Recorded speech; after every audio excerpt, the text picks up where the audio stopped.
Consider a question so unsettling, so deeply corrosive to the foundations of our modern world, that it has been quietly erased from public memory.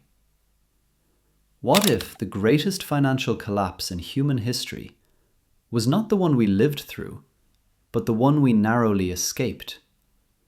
And what if the very tools we invented to prevent that collapse are now, in a cruel and almost poetic twist of history, laying the groundwork for something far worse? We stand today on a cliff's edge, not staring into the abyss ahead, but hypnotized by the glowing numbers flickering on our screens. Digital tickers, charts, percentages, illusions of motion, all while forgetting a far more dangerous truth. The ground beneath our feet is not solid. It is layered with broken promises, discarded economic blueprints, and the quiet wreckage of systems that once claimed permanence. The past is not silent. It whispers, but modern ears no longer listen. This is not a story about a stock market crash. It is not about panic or chaos or a single catastrophic day. This is the story of something far more disturbing. The slow, methodical, almost invisible murder of value itself. A crime committed in plain sight, and one we were trained not to notice. Before the roaring 20s, before neon signs and speculation fever, before financial markets became abstract machines, wealth was understood differently. It was not theoretical, it was not virtual, it was tangible, weighty, anchored. Money, in the minds of ordinary people, was not merely a symbol. It was a claim, a promise, a physical contract with reality itself. That promise had a name: gold. The gold standard was not perfect. It was rigid. It was limiting. It constrained ambition. But it did something profoundly important. It forced honesty. For every paper note in circulation, there had to exist something real, something immutable, something that could not be argued into existence. A bar of metal, locked in a vault, immune to speeches, votes, or political convenience.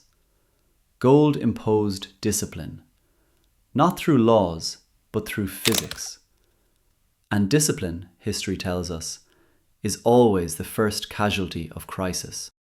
What most people don't realize is that the system didn't begin to fail during war. It began to fail during prosperity. When nations dreamed bigger than their vaults would allow. Railroads, empires, social programs, wars of ambition, dreams that required more money than reality could support. So governments made a decision, a quiet one. They didn't announce it as betrayal. They framed it as necessity. They issued more paper than they had metal. They stretched the promise. They trusted that no one would notice, or worse, that no one would care. This was the first act of devaluation. Not dramatic, not violent, subtle, almost polite. The separation of promise from proof. By the time the world reached 1929, the collapse had already happened. The stock market crash was not the disease, it was the fever, the visible symptom of a currency that had already lost its soul. The gold standard did not fail, it was abandoned, not because it didn't work, but because it worked too well. It imposed limits, and limits are intolerable to power. When that anchor was severed, something extraordinary happened.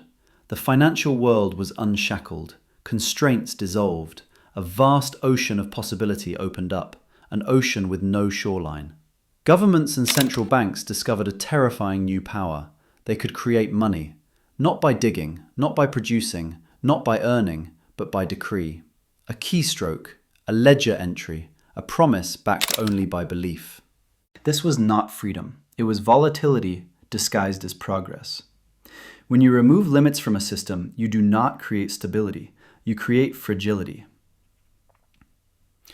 We replace the rigidity of gold with the elasticity of human judgment. And judgment is not immutable.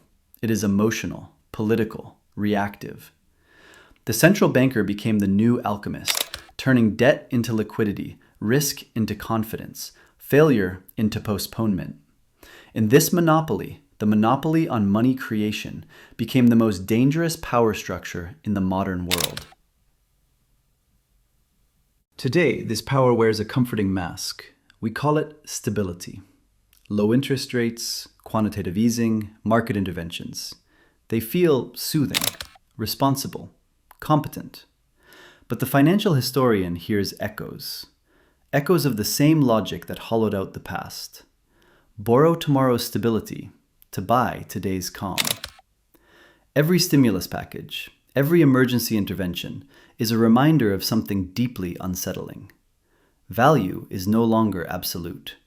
It is conditional, dependent on political urgency and the subjective decisions of a very small group of people. Think about debt. Historically, debt was temporary, defined, a calculated risk. Today, debt is permanent. It is no longer a tool. It is an environment, an atmosphere. We breathe it. Markets require it. Asset prices depend on it.